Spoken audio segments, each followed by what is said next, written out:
So, good afternoon. Myself, Dr. Radhey, Professor and Head. I am going to discuss introductory part of predictive analytics. So, first of all, I would like to discuss about the data, about the characteristics of data. So, data, nothing it is a fact and figures. Data is a collection of details in the form of either figures or text or symbols or descriptions, you can say. Data contains raw figures and facts. Information, unlike data, provides insights analyzed through the data collected. Data has three categories. The first one is your composition. The second one is condition. And the third one is context. In composition, the composition of data deals with the structure of the data, that is the sources of the data, the granularity, the types and nature of data as to whether it is static or real-time streaming. Condition, the condition of data deals with the state of data, that is, can one use this data as is for analysis, or does it require cleaning for further enhancements or enrichment of data. The context of data deals with where this has data being generated. Why was this data generated? How sensitive is this data? And what are the events associated with this data? So this is all about the characteristics of data. Now let us discuss about the data classification. Data can be classified into three categories. The first one is structured data. The second one is semi-structured data. And the third one is unstructured data. So let us discuss a little bit about the structure of data. Structured data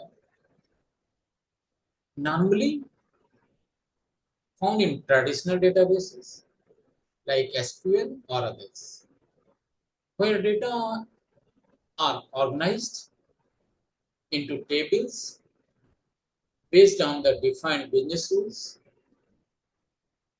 Structured data may usually prove to be easiest type of data to work with simply because the data are defined and indexed, making access and filtering easier.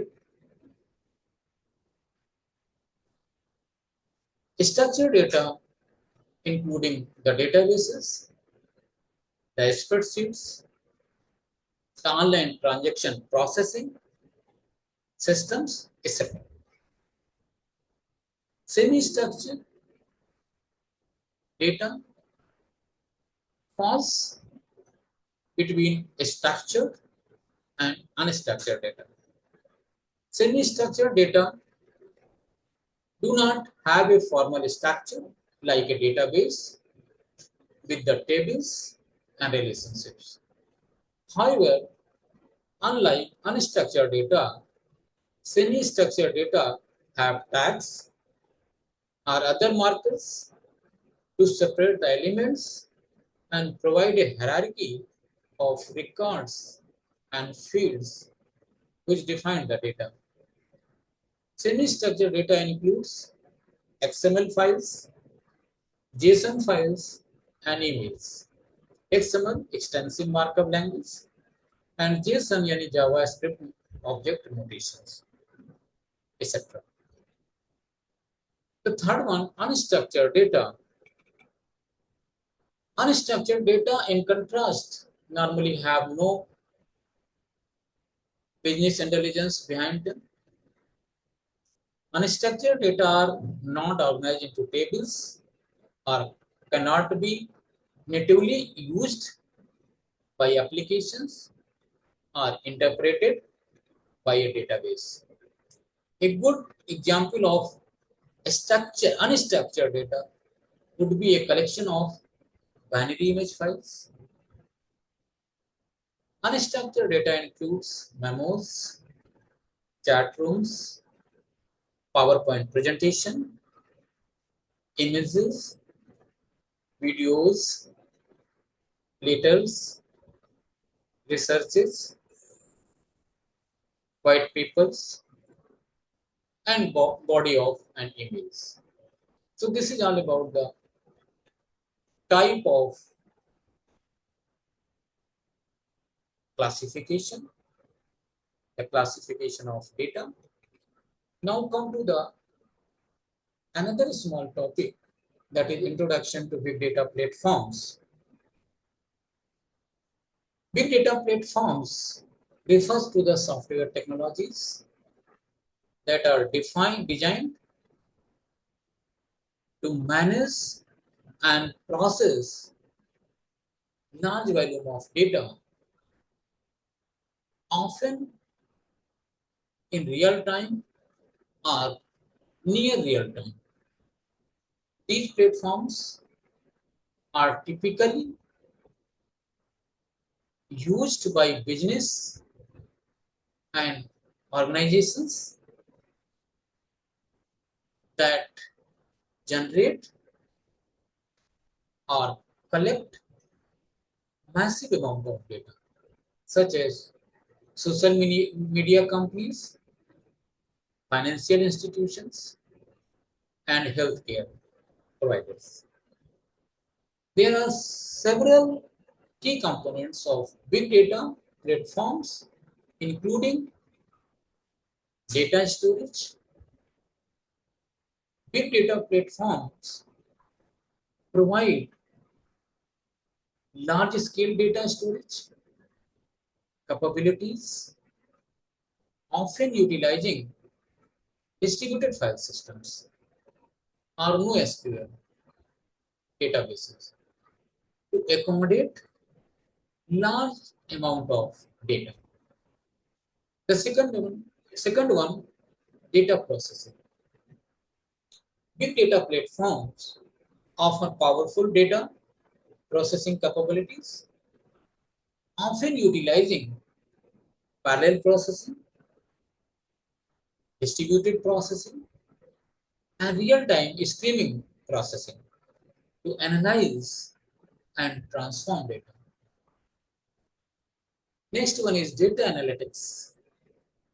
Big data platforms provide advanced analytics capabilities, often utilizing machine learning algorithms, statistical models, and visualization tools to extract deeper insights from large data sets. And next one is data integration. Big data platforms provide advanced analytics. Big data platform allow for integration with other data sources such as databases, APIs, and streaming data sources to provide a unified view of data. The sum of big data platforms have already developed and widely used in data analytics. Some of them are, say for example, Hadoop, say for example, Apache Spark, say for example Apache Cassandra, say for example Apache Storm, say for example Apache Kafka. These platforms are open source and freely available, making them accessible to organizations of all sizes. Why the data analytics needed? There are so many parameters that describe the promptness of data analytics. The first one is better decision making. Data analysis can provide valuable insights that enable organizations to make better decisions, to make informed decisions. By analyzing data, organizations can identify patterns and trends that may not be visible through intuition or traditional methods of analysis. The second one is improved efficiency. Data analytics can help organizations optimize their operations and improve efficiency. By analyzing data on business process, organizations can identify areas for improvement and streamline operation to reduce cost and increase productivity. Next one is enhanced customer experience. Data analytics can help organizations gain a better understanding of their customers and their preferences. By analyzing customer data, organizations can tailor their products and services to better meet customers' requirements, resulting in more satisfying customer experience. The next one is competitive advantage. Data analytics can provide organizations with a competitive advantage by enabling them to make better informed decisions and identify new opportunities for growth. By leveraging data analytics, organizations can stay ahead of their competitors and positions themselves for success. And next and last one is the risk management. Data analytics can help organizations identify potential risk and mitigate them before they become major issue. By analyzing data on business process and operations, organization can identify potential areas of risk and take a step to prevent them from occurring. So this is all about the brief introduction of predictive analytics in the form of data, in the form of characteristics of data, in the form of classification of data, in the form of why the data analytics needed. So thank you so much.